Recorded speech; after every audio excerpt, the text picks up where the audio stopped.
Hello, hello, hello. First of all, sorry about the lighting. I forgot my little plug-in. Oh, wait. I wonder if I could plug it in here. Yay. All right. All right, y'all. We are going to spend a few minutes. Zip meeting is now streaming on YouTube. Okay, good. We are going to do First Corinthians 9. Oh my gosh, you guys, I only have like 20 minutes. And that's okay because I'll pop back on later. First Corinthians 9. Nope, Second Corinthians 9. Okay. Hey, Second Corinthians 9. Nope, not 10, 9. Okay. 4.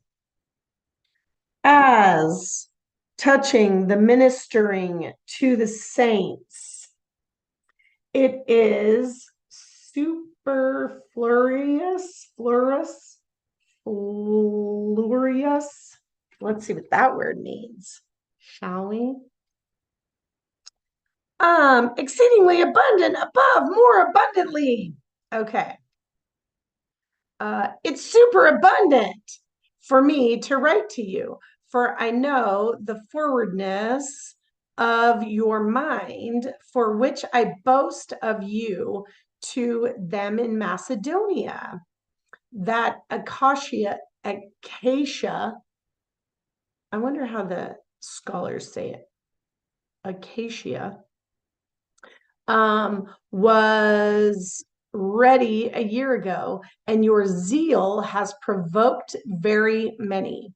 Yet I have sent the brethren, lest our boasting of you should be in vain in this behalf, that, as I say, ye may be ready, lest happily, if they of Macedonia come with me and find you unprepared, that we are not yea, nope, that we say not ye, should be ashamed in the same confident boasting.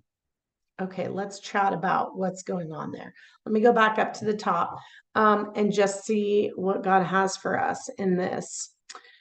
Okay, the Western Macedonia. Okay, here's what's coming up. And again, you guys, I feel like Second Corinthians has been more so about like, okay, what's the overall arching thing that God wants to say? I feel like First Corinthians was more about like word for word, like this is what God's saying, specific, this. And this, I feel like it's more this blanket of what's the point we're trying to, or what's the point that God's trying to convey with this. And I feel like the biggest point is this, guys. You have been called to something specific in your life. You are on this planet because you play an intricate part of the entire ecosystem of the universe.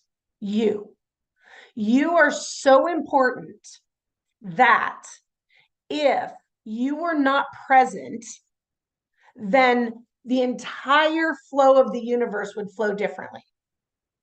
Now, if that's the only statement, we get into our God complex and we become very arrogant and self-assured, right? You are only that when you're plugged in. Do you guys get the difference? Because when you're plugged in now, you are the contribution from the all to the all, as opposed to your pragmatic. I don't even really know why that word came up. We will pragmatically be important instead of the understanding that from the contribution that we are as love, we pour into the contribution of the ecosystem of the universe, right? So again, like when he's talking about the shame and the boasting and the confidence and all the things, guys, if it's about us and our human, we're functioning in waste. We're functioning in this thing that doesn't produce. But if we're functioning from the plugged inness of us, now we're producing something that stimulates the whole. Yes? Okay. So it goes back to everything we learned in First Corinthians. Are you plugged in? Are you plugged in?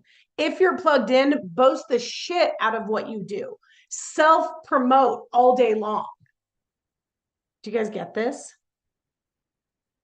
All day long, if you're plugged in. If you're not plugged in, that's why it feels creepy. That's why it feels like we have imposter syndrome. That's why we fear. That's why we're afraid that we're going to fall down. That's why we're afraid to lose it, because it's not built on the foundation of the source that is God in us. Yeah? Okay. Okay, did I only read through 4? Yeah, I only read. Therefore, I thought it necessary to exhort the brethren that they would go before unto you and make up beforehand your bounty, thereof ye had notice before that the same might be ready, as a matter of bounty and not as covetousness. Again, you guys, this is so good. When I'm functioning from my lack, what other people possess cause me to feel covetous. I want what they have because I lack.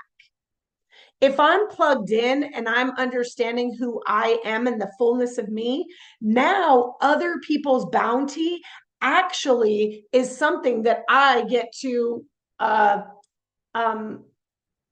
be positively affected by. Oh my gosh, look what's possible. Oh my gosh, look, there's so much to be had. Oh my gosh, look at the beauty and the abundance that's available to us. You guys get that? Okay. But this I say, he which sorroweth sparingly shall reap also sparingly, and he that soweth bountifully shall reap also bountifully. That's what we just said.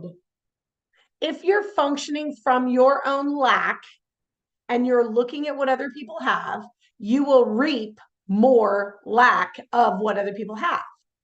When you're functioning from the fullness of you and you experience what other people have, you will reap more because you're functioning from the presupposition of abundance. There's more for everyone. Not look what they have that I don't. It's, oh my gosh, look at what's available. Look at what we have to tap into. Every man according as his purpose is in his heart, so let him give, not grudgingly, nor of necessity, for God loveth a cheerful giver. Guys, I have to tell the coolest story about this verse. So, I remember at one point in time, I was doing the right thing. I was tithing. I was religiously doing my 10%. And I remember I'm sitting there one day and God says, hey, I don't want you to tithe today. Oh my gosh, you would have thought that he told me to like stand up and take my pen and shove it into the jugular of the pastor, because I felt exactly the same way, like, what? You don't want me to tithe?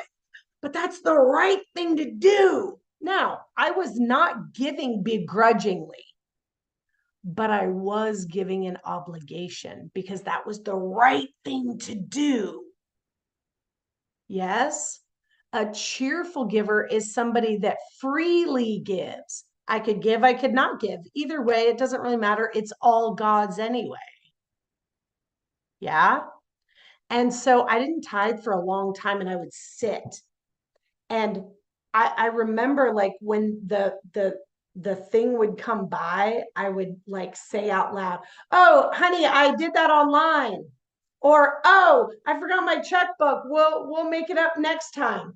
Guys, it's because I felt guilty because other people didn't see me tithing or I wasn't tithing, right?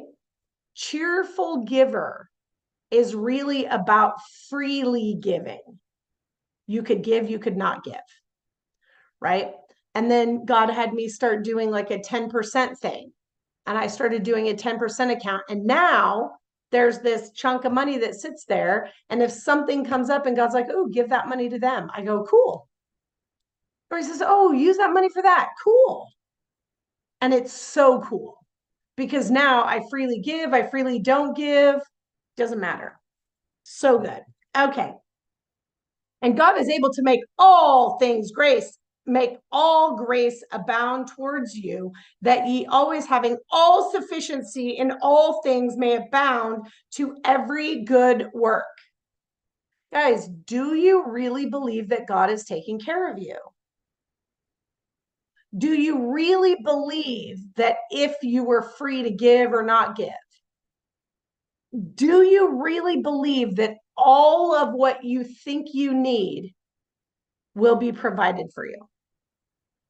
Guys, typically we don't. Is that okay? Yeah. Yeah. Why is that okay?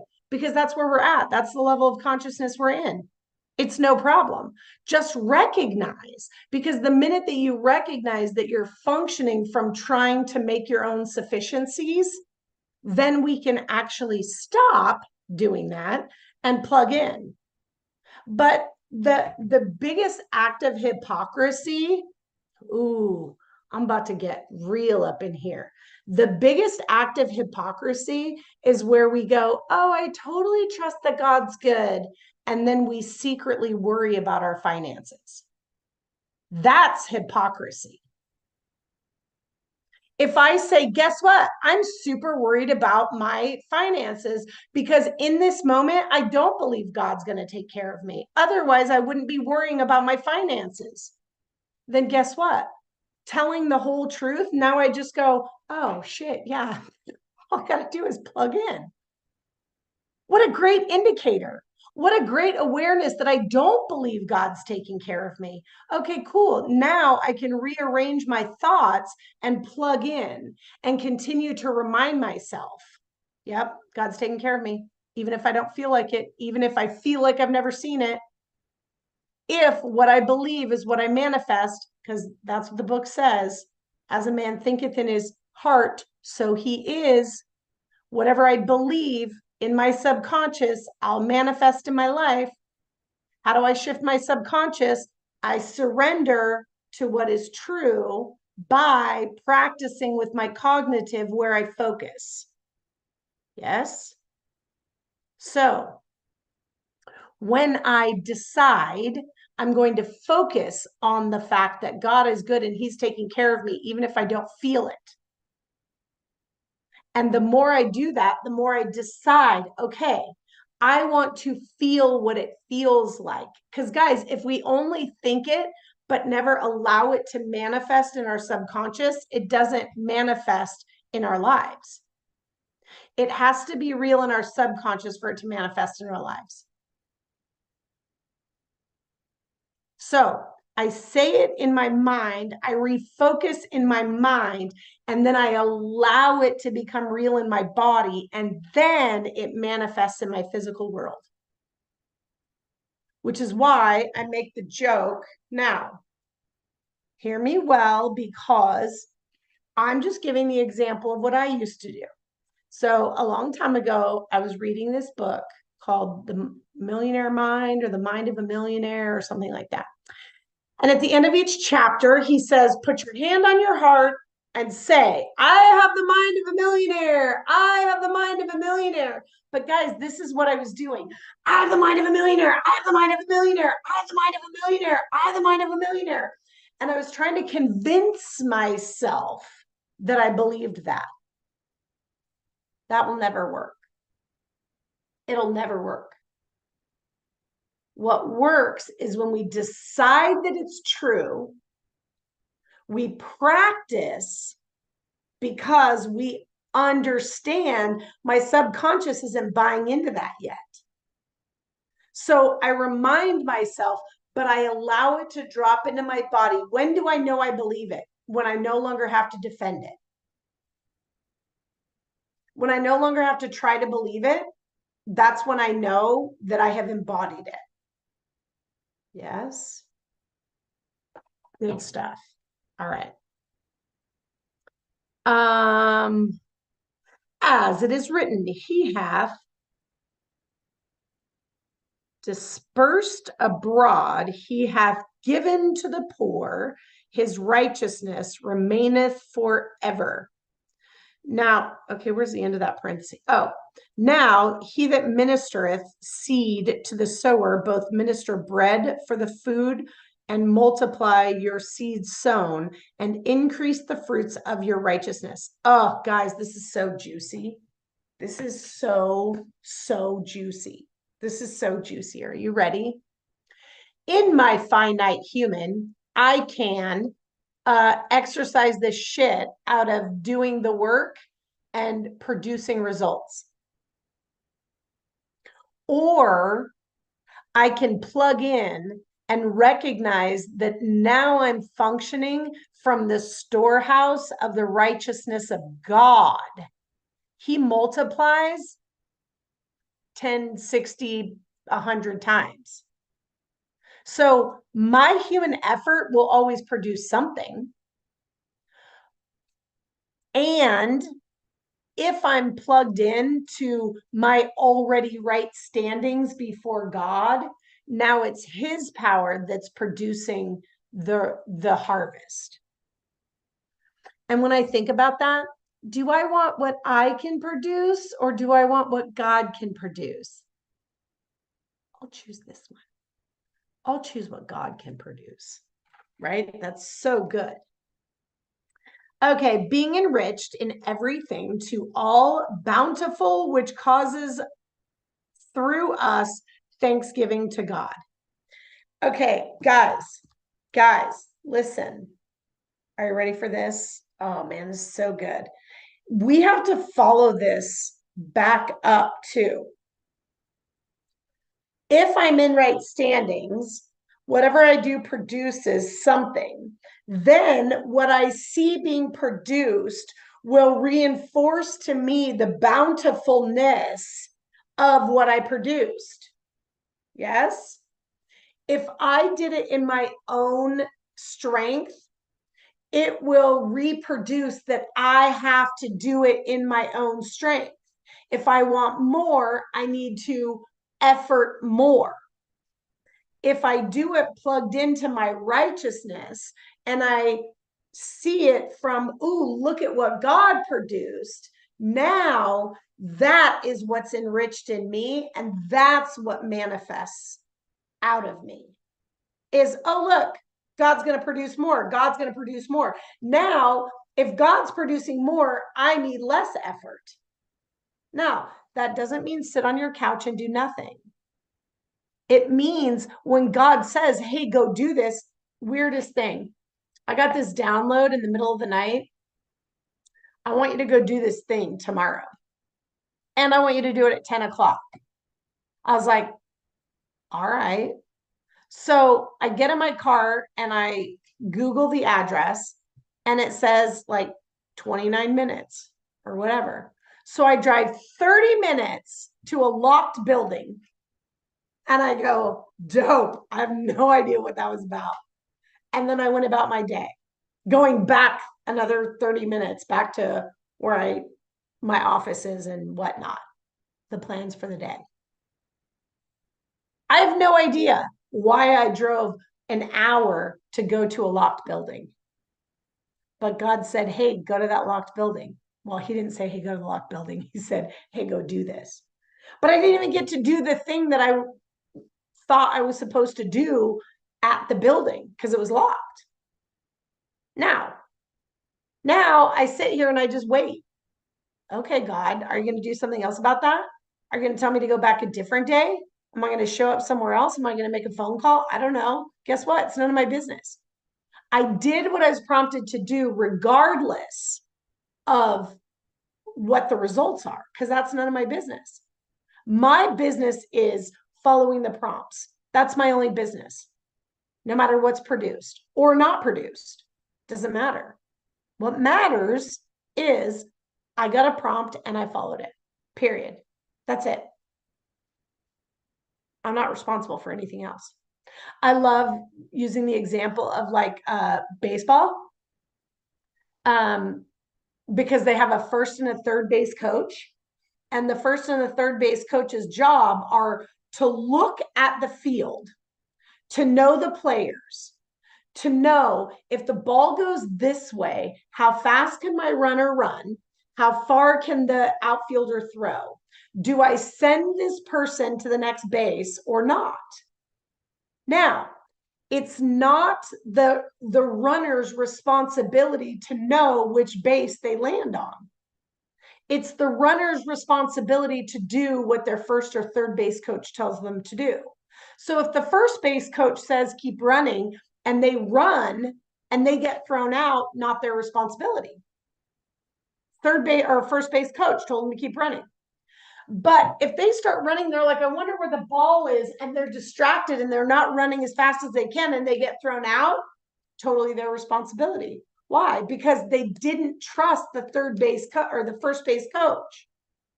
They were trying to take it upon themselves to go, where's the ball, instead of just running their hardest and getting to the base. Yeah? God's like our first base coach, right? And if he says, hey, keep going, what do I care why? Now, does that take a lot of faith? Yes. Have I been practicing a long time? Yes. Do I do that in everything? No.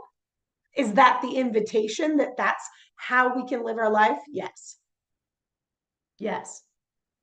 5 years ago, shoot, a year ago, you guys, I don't think I would have gotten in my car and driven and been there at a particular time too. It wasn't like, hey, at some point in time, drive to this address. It was, hey, be there at 10 o'clock. I was like, okay. A year ago, I probably wouldn't have done that. I probably would have like second guessed it. I probably would have made a phone call. I probably would have Googled it. I probably would have said, hey, are you still available? Or like, is there anybody there? Are you even open? What's the deal? But I've practiced enough in trusting God that I'm like, whatever. And people go, okay, but there was nobody there. Like that was a wasted trip. No, it wasn't. Because the only point was I listening to the voice inside? That's it. All right, you guys. I totally have another meeting. I was later than I wanted to be today, but I think I'm going to jump back on tonight. So I will send a message in our little group and hopefully see some of you guys later.